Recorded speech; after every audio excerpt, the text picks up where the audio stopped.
RFM matin 7h40 ñu dalal sunu gan Seydi Gassama salaamaaleykum. waaleykum salaam Babacar. ñu ràññee la ci wàllu xeexal nit ñi seen àq ak seen yelleef yaa jiite bànqaasu Amnesty International fii ci Sénégal Amnesty International looloo yitteem àq ak yelleefu doomu aadama yi. bala ñoo sol ci waxtaan wi dañuy njëkkeek leetar bi Guy Marius Sagna mi yoon teg loxo dugal ko kaso Rebeuss leetar bi mu siiwal biig di wax anam ya nga xam ni noonu lañ ko indee ca biir kaso ba def ko yaramu neen mu jàppee ko ñàkk worma ak toroxal ne nit ñi ñëw foofu ca kaso Rebeuss ay mala lañ leen jàppee di leen def xeetu jëf yooyu yàgg nañ leen dégg ngeen koy ñaawlu ba nga déggee leetaru Guy Marius Sagna bi lan mooy sa réaction bu njëkk. waaw damay ne rek xam nga ñun dañu yàgg di koy wax waaye su dee dafa am doomu Sénégal boo xam ne dañ ko téye mu nekk ci biir Rebeuss yàlla def mu yëkkati kàddoom depuis Rebeuss wax ko je crois que Sénégal yi bëri dinañ ko gëm donc kaso Rebeuss te du Rebeuss rek waaye Rebeuss moo gën a yées ci Sénégal ci biirum kaso mun na sax wax ci biir Afrique bokk na ci kaso yi gën a yées parce que conditions yi fa nit ñi nekkee daanaka malay sax ku bëgg sa xar bu laadum bu rafet doo ko def ci conditions yooyu ñi nekk ci biir Rebeuss conditions yi fa nekkee ñi nga xam ñoo leen fa def seen xar laadum yu rafet yu baax yi sax du leen def ci conditions yooyu ndax dañ leen di raxas ba ñu set tëral leen foo xam ne du ñu tilim extra donc je crois que il est temps que Sénégalais yi xam ne tant que ñu ngi considérer ñu nekk ci biir kaso comme ay nit ñoo xam ne bon dañ fa dem pour ñu punir leen dañ leen war a maltraiter foofu nguur gi dina continuer di agir muy agir parce que ça fait des années yaa ngi fàttaliku émeute Rebeuss bi muy amee ministre bi fi nekkoon jamono yu Sidiki Kaba ak nguur gi def nañu conseil des ministres annoncé ay milliards pour maanaam retaper prison yi rénover prison yi waaye ba léegi milliards kenn ci si dara gisuñ ci absolument rien du tout te li nga dëkk ci Rebeuss am na yoo xam ne c'est pire dans d'autres prisons am na kaso yoo xam ne xëy na Rebeuss Guy Marius ñun xamoon nañ ko am na ay ñaar toilettes pour 300 personnes mais y a des kaso yoo xam ne ci biir Sénégal mais y a pas de toilette dans les chambres di nga fekk ay détenus di def seen gannaaw kër ci ay pot te yi neex ci biir cellule bi di nga ko fekk baay ak ay doomam même cellule ñi def ay gannaaw kër ci biir pot di ko aj ci kaw ci biir Sénégal fii ñu naan état bi day respecté ay droits de l'homme ñaan droits de l'homme la état bi di respecté état boo xam ne ormawul doomu adama état boobu je crois que du état de droit. Lettre Guy Marius Sagna bi sans doute c'est une lettre qui interpelle la conscience collective parce que boo déggee ñu naan la boo yegsee ci kaso dañ lay futti di la seet est-ce que règlement war naa doon demee noonu est-ce que règlement warta nite mën ngaa vérifier xool sécurité ak lépp waaye li ñuy dégg ci Rebeuss ak léegi ne boo ñëwee rek noo mënti toll mag ak ndaw paa ak gone ñu futti la def la yaramu ne naan dañ lay visiter. oui xam nga lu ay traitement inhumain la traitement dégradant la parce que nit ki soo ñëwee ci biir kaso même ci violon police war nañu la seet est-ce que yoraloo ngànnaay boo xam ne wala dara loo xam ne mun nga ci gaañ sa bopp wala dara loo xam ne soo ko dugalee ci biir mun na maanaam gàllankoor sécurité bi loolu war nañu la mun a xool mais loolu di lay simi di lay futti je crois que loolu dafay wane ni que aussi bien pratique la boo xam ne yàgg na fii état bi xam na ko waxuñ ci dara et je crois que dafay wane ni que traitement bi ñuy def doomu aadama ci biir Sénégal dañ ko war a seetaat parce que vraiment aussi bien les membres des forces de sécurité que état bi ci kaw amuñu absolument aucun respect pour l'être humain. Parce que Georges Déthié Diop. Est-ce que aussi lépp li nga xamante ne wax nañ ko ci biir est-ce que yenn yi amul quelque part exagération ndax lépp la ñu war a jël su may wax loolu moom mooy summi nit ba mu set wecc ci kanamu ña fa ne. waaw mais loolu xëy na du détenu yëpp la ñuy traité noonu mais man quand je vais visiter des prisons évidemment quelle que soit la prison au Sénégal bon généralement suñu wax ak yow dañuy wax ak yow devant les agents observatoire des lieux de privation de liberté rek mu am droit dem ci prison yi mu waxtaan détenu yi te kenn ko fekk mais ñun généralement suñu fa demee détenu ñu fay fekk sooy waxee ak ñoom alkaati yi dañuy taxaw. duñ ñemee wax dëgg. garde dañuy taxaw. xëy na li ñu la bëggoon wax duñu la ko wax yëpp am na ñoo xam ne nag dañuy jël seen fit wax la suñu leen torturer dañ koy wax suñu leen maltraiter dañ koy wax évidemment am nañu genre allégation yooyu yoo xam ne ñu ngi koy am de la part des détenus mais mënuñu ko vérifier mais man xam naa ne soo seetee at yële passé dem si yàlla Mamadou Diop mi nga xam ne c'est un ancien colonel de l'armée dem si yàlla Sidy Lamine Niass ñoom yëpp ci gendarmerie Colobane li ngeen doon traité foofu dañu la naan dañu la futti tëdd la ci suuf jamono yi dama bindoo Sidiki Kaba mu ne ma andil ma ay preuve ma ne ko amul preuve yi ma lay andil y a des articles de presse yoo xam ne c'est un colonel de gendarmerie ancien ministre moo ko wax bii c'est un patron de presse connu de tous les Sénégalais respectable moo ko wax kon jël leen à disposition jox leen instruction pour que nit ki suñ ko téyee yóbbu ko muy prison muy brigade de gendarmerie wala commissariat de police ñu traité ko de façon digne de façon humaine loolu la yoon santaane lépp lu ñuy def rek yoon santaane wu ko yoon daf ko santaane woon kon ku ko def yoon dafa war a dal sa kaw waaw agent bu ko def muy policier muy gendarme garde pénitentiaire ku ko def da nga jéggi yoon dafa war a dal sa kaw waaw ci wàllu la xewoon Koumpentoum ñi ngi lam-laame itam ne ñañu jàpp ne ñoo def ñaawteef gi jëmoon ci faat commandant Tamsir Sané ñoom itam am na ñuy wax ne lu ne daj nañ ko ci loxoy gendarme yi est-ce que loolu itam yéen am ngeen ci commentaire. waaw am nañ ci xam nga ñun moom li ñu dëgg rek muy dem ci wàllu torture maanaam suñu obligation mooy ñu réagir man bi ma déggee allégation yooyu ay tuumal yooyu dama bind procureur Tamba ne ko dégg nañu allégation yi sérieux ni ñi nga xam ne dañ leen jàppoon andi leen Koumpentoum ci brigade yi nga xam dañ leen jàppoon ci affaire maanaam assassinat wu commandant brigade de Koumpentoum daa leen teg ay métit yow sa rôle en tant que procureur saa yoo déggee genre allégation yooyu da nga war a enquêter leeral ko su dee am na ñi ko def nga topp leen su dee amul nga dalal xel nit ñi ne amul ndax torture yoon moo ko dàq fi ñu ko tudd rek état dafa war a enquêter te ki war a enquêter ci état mooy procureur donc dama ko bindee lettre jot na lettre bi nee naa ko na vérifier allégation yooyu su dee am na ñi ko def na leen topp. bind na tamit observatoire des lieux de privation de liberté yónni na fa mission mission bi mu ngi dem Koumpentoum ak Tamba dañuy dem ba ci biir kaso ba rencontre détenus yi jéem a vérifier maanaam information yi nga xam ne moom la ñu jot mais en tout cas en tout état de cause ay procès-verbaux yoo xam ne dafa tax ak torture boobu kenn mënu ko utiliser pour condamner un détenu. Ironie de l'histoire Koumpentoum googu am na ko fa mës a jiite brigade de gendarmerie yéen ngeen dénoncé woon ko ci affaire torture ba ñu tëjoon ko kaso sax bu ñu fàttali ko at yee weesu. waaw amoon na jamono yooyu des cas de torture à Koumpentoum jamono yooyu ñu nag observatoire ñoo demoon Tamba di def benn séminaire.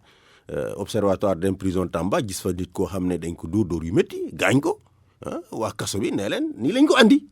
Koumpentoum la jóge nii lañ ko andi bi ñu ko andee nag ñun dañ ko won suñu infirmier mu xool ko établir certificat médical loolu nag observatoire jamono yooyu Boubou Diouf Tall mu yëgal ko procureur mi nga xam ne mu ak ñun ci biir salle bi def séminaire loolu séminaire bi ñu paree rek dañu arrêté adjoint commandant de brigade bi waaw topp tamit kilifam kon su dee am na volonté de lutter contre la torture action day am malheureusement nguur bi fi nekk en ce moment ñoom nee nañu takk der yi du ñu leen topp parce que ñoom ñu assuré kaaraange nit ñi ñoom ay protéger ñu contre terrorisme mais protection citoyen kenn waru ko conditionner ak lutte contre le terrorisme c'est pas parce que dañu war a xeex terrorisme moo tax suñu jalgate yoon duñu leen topp waaw loolu du wax boo xam ne xel war na ko mën a nangu.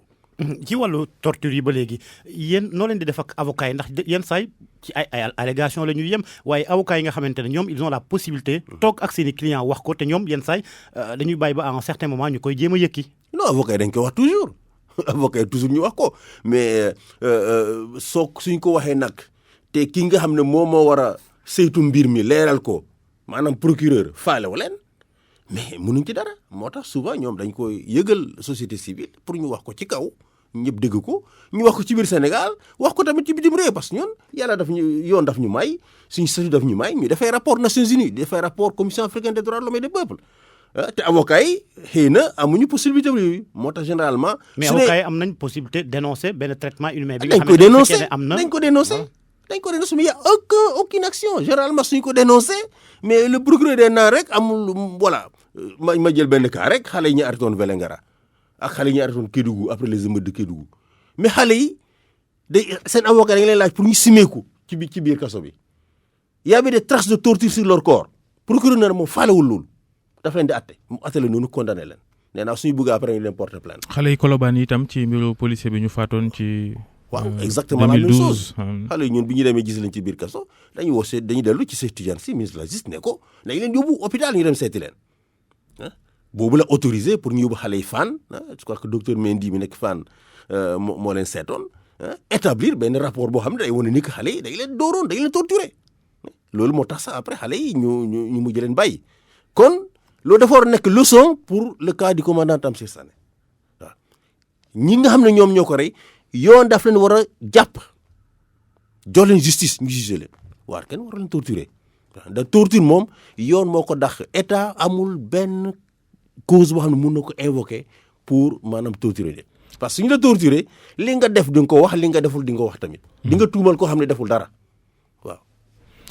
mbirum Guy Marius Sagna gi yéen waa Amnesty génn ngeen ci këyit gu mag Amnesty bu mag bi wër àdduna génn ci këyit gu mag di ŋàññ jàpp giñ ko jàpp rek ndax joxe xalaatam ak jàpp ngeen ni liñ ko yóbbee kaso waxi Mali Foro lañ ko yóbbee kaso ba am na campagne internationale boo xam ni nas ngeen ko ci. absolument je crois que mbirum gii du ñu ñoo ko wax képp ko xam ne rek yaa ngi ci àdduna di xeex mbirum ak yelleefu doomu aadama situation gii war na la interpeller ndax gii les faits sont très simples xam nañu lan moo ko yóbbu ci biir kaso gii ñu ngi koy tuumal ne moom moo def benn communiqué boo xam ne FRAPP moo ko déclaration bu FRAPP France dégage gii xëy na bokk na ci FRAPP France dégage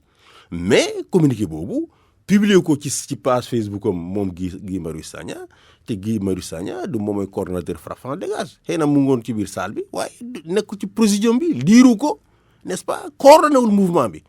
n'est-ce pas ñu jàppoon que le 16 yóbbu ko di ko interroger ci ay postes yoo xam ne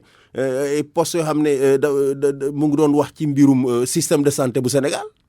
ñu xam ne loolu askan wi du nangu ñu tëj ko ci biir kaso. jar naa leeral ndax bis bi kilifa googu di Ousmane Tanor Dieng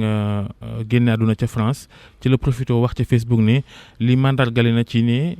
système mu santé Sénégal sunu l'hôpital yi war nañ leen gën a defaraat ndax indépendance ba léegi mënuñoo fexe ba am hôpital yu jàkk ba kenn du soxla jéggaani am pàcc bitim réew am nañu jàpp ni nguur gi loolu la ko mere ba lay mbiru terrorisme gi dugal ko ci kaso bi. absolument mais biñ ko jàppee pendant ñaar xaw ma ñetti fan ñu ngi ko doon laaj ci mbiru poste boobu lan moo tax mu bind ko ñu xam ne lii mënuñ ko ci téye parce que gii li mu wax Sénégal yi bëri ñu ngi koy wax ci kaw xoolal président Tunisie ki fi jóge temps yi bi mu feebaree Tunisie lañ ko faj yàlla def mu génn àdduna mais ñoom seen système de santé dañ ci investir Tunisie ak Maroc ak Algérie seen docteur fi lañ leen formé à la faculté de médecine de Dakar mais c'est parce que seen nguur yi dañuy investir ci plateau technique pour que seen médecins yi formé ñu mun di faj nit ñi mais état Sénégal moom li ñu préféré mooy bon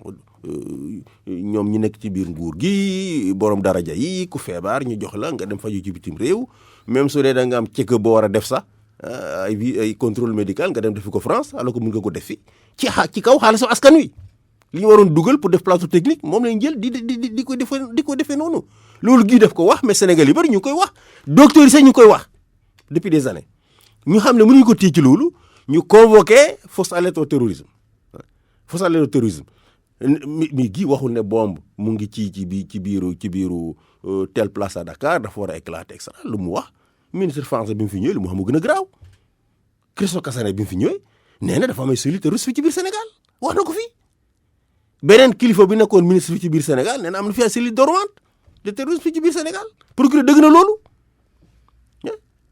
soo demee Google wala soo demee ci YouTube il a toutes ces informations là lan moo gën a graaw ministre français de l'intérieur de la France mi nga xam ne moom moo joxe information état yi bëri fii ci biir ci région bi naan fii dafa am ay cellules terroristes fii ci biir Sénégal lan moo gën a mun a tiital Sénégalais que déclaration boobu ñii bi ñuy def seen déclaration c'était dans le contexte des manifestations yi doon am ay Mali ay Niger ak dëkk yu bëri société civile foofu ñu doon manifester contre la présence française ne waaw français ñu yàgg nañu fii depuis des années gis ñu li ñu fi def pour yokk suñu kaaraange ba di leen tuumal ku mel ni Salif Keita au Mali artiste bu mag boo xam ne équivalent yu Sundur la fii ci Mali tuumal la fi français ne bëgguñu fa jàmm tuumal leen sax ñoom ñoo joxe français yi gars yi ay ngànnaay pour ñu xeex contre état malien gouvernement def ko arrêté di ko ci biir kaso xanaa Mali léegi moo ñu gën a avancé bokk ci wàllu respect de la liberté d'expression mais est-ce que amul différence amul diggante am na ay cellules dormantes ak itam di évoquer attentat terroriste bi nga xamante ne bu fekkee ne am na joxoñ ci baaraamu tuuma di wax. waaw li am ci mooy ce que Guy Marius daf ko waxul benn organisation moo ko wax organisation bu daf ci bokk. maanaam bu ñu doon jàpp ko ñëpp la ñu waroon jàpp xanaa waaye ñu singali ko ci moom rek. seppee ko ci yóbbu dañu waroon jàpp koo xam ne moom moo jiite association bi. te kooku ragalul nee na maa ko def maa jiite association bi du Guy Marius waaye soxlawuñu ko Guy la ñu soxla parce que Guy ñëpp xam nañu ne contestation bu affaire pétrole ak gaz depuis kii BBC bi reportage BBC bi mu ñëwee ba léegi